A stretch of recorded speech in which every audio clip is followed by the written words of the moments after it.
विवाद इस समय छिड़े। 2-3 दिन पहले मुसलमानों का मुद्दा आया। वैसे आज भी प्राइम मिनिस्टर ने कहा कि कांग्रेस का मैनिफेस्टो मुस्लिम लीग की मुहर है। ये मुद्दा चल ही रहा था। तो ये मुद्दा जब चलता और उससे बहुत मतलब ऐसा नहीं हुआ कि बहुत ज्यादा तूल पकड़ता, तब तक ये सैम पित्रोदा की एंट्री हो गई। ये सैम पित्रोदा ने जानबूझ के किया है या उनके मुंह से निकल गया?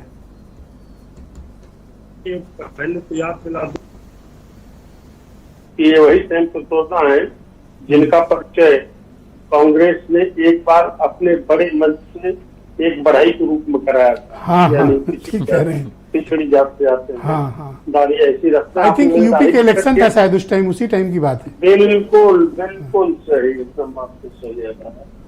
और आपने दाढ़ी का जिक्र किया तो पिछले 38 वक्त से मैं इसी प्रकार के लगभग मैं आपके सपोर्ट में बोला। मैं संजय चौधरी का नहीं कह सकता, लेकिन मैं आपके सपोर्ट में था। तो मैंने कहा कि हो सकता है सैम पित्रोदा ने आपसे कॉपी किया। मैं उनका संजय चौधरी को नहीं गारंटी ले सकता, अपनी ले सकता हूँ। 2-3 बड़े महत्वपूर्ण गेम हैं जैसी आप कहें आपकी दृष्टि पर होगी, बाकी तो पूरे देश की दृष्टि है। पिछले 3-4 दिनों से या 5-6 दिनों से आप देखिएगा, प्रधानमंत्री जो भी बात कर रहे हैं बड़ा एग्रेशन उनके भीतर है। और पूरे भाजपा की ओर से इसमें कोई शक नहीं कि देश के सबसे बड़े पॉलिटिकल चेहरे नरेंद्र मोदी हैं, उन सब कोई पॉलिटिकल चेहरा नहीं है। और फिर वो जो चीज कह रहे हैं उसको अमित शाह फिर आगे बढ़ा रहे हैं। और उसके पीछे जो हिंदुत्व के सबसे बड़े चेहरे हैं योगी आदित्यनाथ, वही चीज चाहे वो सभी बिल्कुल ठीक कह रहे हैं। आजकल मैं देखता हूं कि इन तीनों लोगों की गेंदबाजी ना एक टाइप की है। एक स्टेटमेंट आया, टक से उसको अमित शाह ने उठाया, इमीडिएट उसको योगी आदित्यनाथ उठाते हैं। देखिए बहुत सही बात आपने। नरेंद्र मोदी जो हिंदुत्व के विकेट पे एकदम स्विंगर आउट स्विंगर डाल रहे हैं, अमित शाह इन स्विंगर डाल रहे हैं, और योगी आदित्यनाथ हिंदुत्व की पिच पर जी वही बॉल डाल रहे हैं जो यारकर हो जाती है।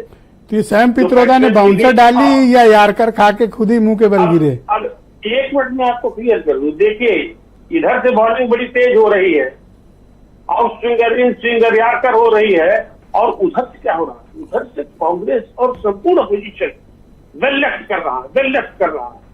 मतलब हम तुम्हें छेड़ेंगे नहीं, तुम हमें कितना छेड़ो, हम तुम्हें छुएंगे नहीं, क्योंकि हम जानते हैं तुम्हें छुएंगे तो कैच आउट हो जाएंगे।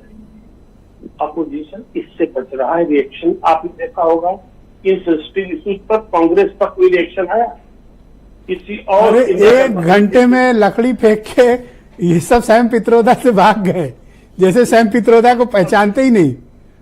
बेचारा आदमी, बेचारा पूरी जिंदगी दे दिया। अब कह रहे नहीं उसका अनका अकेले वाला है, हमसे मतलब नहीं।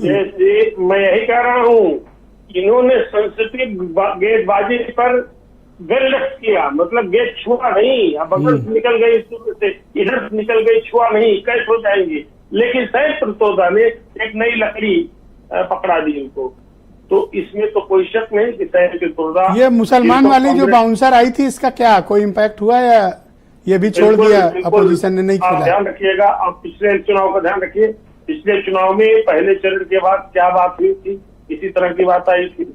उसके पहले चुनाव में भी, हालांकि उसके पहले वाला चुनाव जो था 2014 का, वो उत्तर प्रदेश में खासतौर से मुजफ्फरनगर के दंगों के बाद का जो परिदृश्य उत्पन्न हुआ था, वो वाला चुनाव था। लेकिन 2019 में भी बात की गई, और आप ध्यान होगा उत्तर प्रदेश के विधानसभा चुनाव में भी दूसरे या तीसरे चरण में शमशान और कब्रिस्तान की बात आई थी। और इधर से इस तरह की बॉलिंग लगातार जारी है। तो इस तरह की गेंदबाजी जब होती है तो इतना जान लीजिए। आपके एक दोस्त ने मुझे मैसेज किया है कि हेमंत तिवारी आज अपनी बात रख रहे हैं कि आईपीएल की कमेंट्री कर रहे हैं। आप ही के दोस्त हैं, मैं नाम क्या? अच्छा, एक आउट ऑफ सिलेबस एक सवाल है। अखिलेश यादव ने कन्नौज से लड़ने का मन क्यों बना लिया?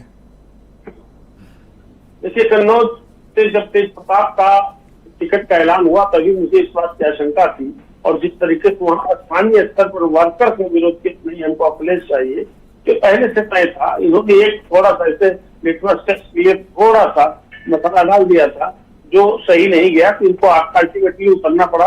और अखिलेश यादव के लिए कन्नौज सीट मुझे लगता है कि कोई खराब सीट नहीं है। और अखिलेश यादव तब तय, आप ध्यान रखिएगा, अखिलेश यादव ने जब देखा कि जिस तरीके की आशंकाएं और स्थितियां 3 महीने पहले थी, उनमें काफी तब्दीली हुई। आप भी देख रहे होंगे, भारतीय जनता पार्टी से जितने बड़े परिणाम की प्रत्याशा की जा रही थी, शायद चीजें उस दिशा में उतनी अच्छी नहीं जा रही। कोई नई बाधाएं, वहां क्षत्रियों की बाधा, यहाँ ये पोलराइजेशन की चीजें आगे न बढ़ पाने की बाधा, कई चीजें कमजोर हो गया। बहुत लास्ट आवर में अपना नॉमिनेशन उन्होंने अनाउंस किया है, अब तो कल ही लास्ट डेट है।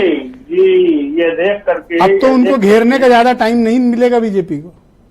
नहीं, इसमें उनको घेरने का टाइम नहीं मिलेगा। और ऐसा है कि कन्नौज सीट आप जानते ही हैं, 3-4 जिलों की अलग अलग मुख्तलिफ उसमें असेंबली सेगमेंट आते हैं, और वो इलाका इनका रहा है, इसमें कोई शक नहीं। ठीक है, उनकी पत्नी वहां चुनाव हार गई थी, लेकिन अखिलेश यादव और वहां बड़ी थैंक यू हेमंत जी, शुक्रिया। मैं इस पर चर्चा को आगे बढ़ाऊंगा। मेरे साथ